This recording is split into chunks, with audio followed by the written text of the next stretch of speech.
सलाम, नमस्ते, सत श्री अकाल। मैं हूं रजा और आप देख रहे हैं रजा ग्राफी की international prime time report. China का हथियार काफी एडवांस हो गया है। ऐसा खतरनाक महाशक्तिशाली हथियार है जिसे आप लेजर वेपन के नाम से जान सकते हैं। आपको बता दूं कि ये जो लेजर हथियार है ये एक ऐसा हथियार होता है जिसपे समझ लीजिए कि एक बिजली, एक शुआ, एक गर्मी निकलती है जिससे वो किसी भी दुश्मन के जहाज को, पानी के जहाज को, फाइटर जेट को, हेलीकॉप्टर को जला सकता है गर्मी से। तो दोस्तों इसमें दिक्कत ये सामने आ रही थी चीन को कि ये जो खुद हथियार है जब इसका इस्तेमाल किया जाता था तो ये खुद हथियार गर्म हो जाता था, जिसकी वजह से काफ़ी दिक्कत होती थी। इसकी लाइफ कम हो जाती थी, इसकी रेंज कम हो जाती थी और जल्दी ये ख़राब होते थे। तो दोस्तों अब चीन के वैज्ञानिकों ने इसको उल्टा कर दिया है। अब ये बिल्कुल ठंडा रहता है, लेज़र वेपन को कितना भी इस्तेमाल कर लिया जाए गर्म नहीं होता, हीट नहीं पकड़ता और साथ में इसकी वजह से अब रेंज इसकी और बढ़ गई है, मारक क्षमता बढ़ गई है।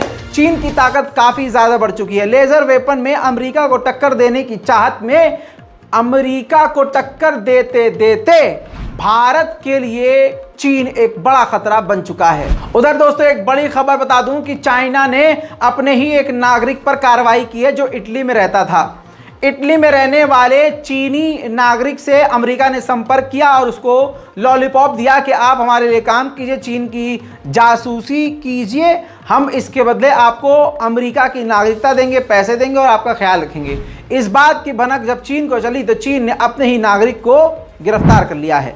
उधर न्यूजीलैंड की गवर्नमेंट ने पहली बार बोला है कि रशिया, ईरान और चाइना हमारे देश के मामलों में इंटरफेयर कर रहे हैं, उंगली कर रहे हैं।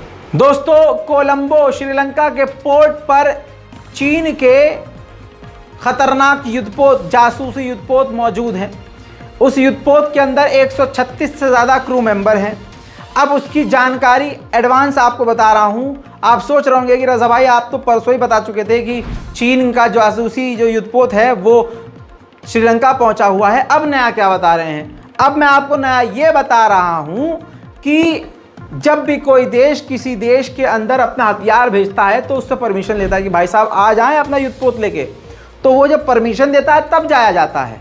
तो श्रीलंका से जब परमिशन मांगी थी चीन ने तो श्रीलंका ने होल्ड पर डाल दिया था कि अभी हम जवाब नहीं दे सकते। और श्रीलंका से भारत ने मना कर दिया था कि भाई साहब आप इसको आने मत दीजिएगा, चीन के इस जासूसी विमान को अपने पोर्ट पर आने मत देना। लेकिन भारत को धोखा देके, भारत की पीठ पे छुरा घोंप के आखिरकार उस युद्धपोत को, जासूसी युद्धपोत को श्रीलंका ने आने दिया है अपने देश में। यूरोप के कई सारे देशों को चीन ने एक खतरनाक अपना सीसीटीवी कैमरा बेचा है, जो ऐसा कैमरा है जो चाइना का वो कैमरा जो है वो स्किन की कलर को पकड़ पाएगा, कलर पहचान सकता है। यूरोप के कई देशों में रेसिज्म चलता है, रंगों का भेदभाव चलता है, कालों के साथ गंदा व्यवहार किया जाता है।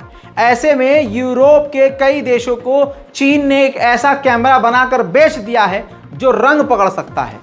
इस मामले से चीन पर चारों तरफ से गालियां पड़ रही हैं। उधर ताइवान की वाइस प्रेसिडेंट अमेरिका पहुंचने वाले हैं। आपको बता दूं कि ताइवान ने इस पर साफ अब कहा है कि अब चीन हमारे इलाके के आसपास फिर से जंग की शुरुआत करेगा। उधर दोस्तों भारत सरकार का तुर्की के खिलाफ एक बड़ा कदम है। तुर्की का सबसे बड़ा दुश्मन ग्रीस है और अब भारत के प्रधानमंत्री मोदी सबसे पहले ग्रीस के दौरे पर जाने वाले हैं, जिसके बाद वो साउथ अफ्रीका ब्रिक्स की मीटिंग के लिए रवाना होंगे। उधर सिडनी के अंदर क्वाड के देशों का युद्ध अभ्यास शुरू हो गया है, जिसमें भारत, जापान, अमेरिका और ऑस्ट्रेलिया शामिल हैं। भारत के अंदर फ्रॉड कितना है इस बात से समझ लीजिए कि नेपाल का एक सांसद भारत आता है, भारत से MBBS की फर्जी डिग्री बनवाता है। उस डिग्री के आधार पर चीन में वो हाई लेवल की पढ़ाई करने के लिए एडमिशन लेता है, लेकिन उस नेपाली सांसद को इस पूरे षड्यंत्र में नेपाल में ही धर लिया गया है। उधर 14 अगस्त को भारत और चीन की 19वीं बार बात होने वाली है, जिसमें मोदी सरकार ये चाहेगी कि चाइना पीछे हटे, कम से कम लद्दाख और देप्सांग के इलाके से पीछे हटे चीनी आर्मी। लेकिन आपको बता दूं कि चाइना की आर्मी पीछे हटने के मूड में पहले से ही नहीं है। चीन और पाकिस्तान की आक्रामकताओं और गलत हरकतों को देखने के बाद भारत ने श्रीनगर के अपने एयरबेस पर MiG-29 का सबसे एडवांस फाइटर जेट तैनात कर दिया है। उधर चाइनीज कंपनी BYD के बारे में चीन ने फिर से कहा है कि भारत सरकार सोचे $1 बिलियन का इन्वेस्टमेंट मिलेगा और काफ़ी ज़्यादा बिजनेस में तरक्की होगी। BYD कंपनी को दोबारा से भारत में लाने के लिए मोदी सरकार एक बार फिर से सोच ले। गरीब लाचार पाकिस्तान आखिरकार भारत के आगे नरम पड़ गया है।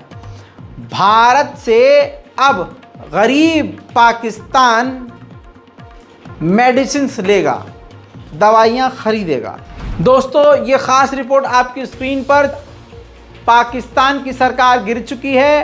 तत्कालीन प्रधानमंत्री ये बन चुके हैं जिनका नाम है अनवारुल हक ककर, जो बलूचिस्तान के लॉ मेकर रहे हैं। अब ये तत्कालीन प्रधानमंत्री पाकिस्तान के हैं। उधर दोस्तों, आपको बता दूं कि नेटो और अमेरिका के हथियार ब्लैक मार्केट तक पहुंच गए और ब्लैक मार्केट के ज़रिए अफ़गानिस्तान के ISIS और दूसरे संगठनों के हाथ में लग चुके हैं। उधर नॉर्थ कोरिया ने पिछले साल 14,000 करोड़ की साइबर चोरी की है। अंतर्राष्ट्रीय लेवल पर उसने दूसरे देशों के हथियारों और डेटा को चोरी किया है, हथियार के डेटा को चोरी किया है और अपने न्यूक्लियर पावर प्लांट के ऊपर इसका इस्तेमाल किया है। कहा यह जा रहा है कि पाबंदी लगाने के बावजूद लगातार परमाणुओं को बनाता जा रहा है नॉर्थ कोरिया। उधर दोस्तों, ये कनाडा की तस्वीरें हैं। कनाडा में भी जंगल की आग ने लोगों को मौत के मुंह में डाल दिया है। लगभग 5,500 वाइल्ड फायर कनाडा में ही लगी हुई है। 13.4 मिलियन हेक्टेयर जो है ज़मीन जलकर राख हो चुकी है। पूरे कनाडा के हालात बिगड़े हुए हैं। अब ले चलूँ नाइजर, तो नाइजर के अंदर उधर फ्रांस की मिलिट्री की जो बिल्डिंग है उसको नाइजर के लोगों ने चारों तरफ से घेर लिया है। उधर भारत ने नाइजर में रहने वाले अपने 250 भारतीयों को नोटिस जारी करके कहा है कि जितनी जल्द हो सके भारत लौट आइए। उधर आईफिल टावर, फ्रांस के आईफिल टावर पेरिस में अचानक से भगदड़ मच गई जब यह खबर उड़ी कि आईफिल टावर के आसपास बॉम्ब लगा हुआ है। हालांकि जांच के बाद कुछ भी हाथ नहीं आया। दोस्तों, अंतर्राष्ट्रीय रिपोर्ट यानी इंटरनेशनल प्राइम टाइम रिपोर्ट में आज और अभी के लिए इतना ही। चैनल को सब्सक्राइब कीजिए। मैं हूं रज़ा और आप देख रहे थे रज़ाग्राफी। जय हिंद।